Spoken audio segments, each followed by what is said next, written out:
There was a competition for Lloyd's of London, and to everybody's surprise, we won it. Now, it is truly different. Everything is different.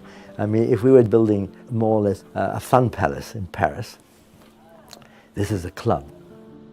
Some people still were writing with feathers and ink, it was that. It really was.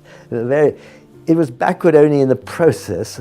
Of course, it was the most famous insurance firm in the world. We were able to convince Lloyd's that we would put the mechanical services on the outside because mechanical services have a short life.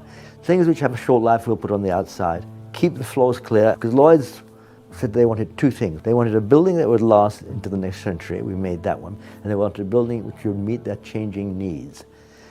We were able to create a fifth elevation, a roof, and bring these big service towers up so that on the skyline you saw all these elements. I have no great love for high-tech, but it explains something. We do believe in the process of construction. Lloyd's was built in concrete with a certain amount of steel on the outside, and Pompidou was built in steel.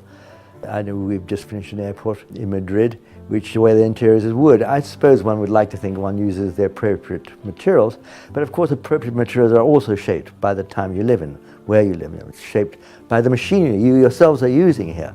Then people say, well, it's technology, and therefore it's a high-tech building.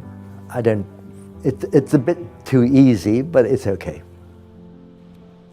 When Lloyd's opened, once more we were attacked by everybody. We had a very tough last year, and I sat next to the Dean of St. Paul's, and I remember him very well. He said, do you feel beleaguered? A word is, I now remember well. I said, yes, I'm being attacked on all sides, oppressed, and so on. And he told me this little story about Wren, which I think we should all remember. He said, Wren was in his 70s when he at last got St. Paul's built. He'd started 30 years beforehand. He was so tired of having his building attacked and turned down that by the time he got to building St. Paul's, he put a 20-foot wattle fence all around the site so nobody could see it. So even St. Paul's was a shock of the new. We think it's there forever, ever. Certainly Prince Charles thinks it's been there forever, but it hasn't. And it was a risky building to do it in those times, which is why it is great.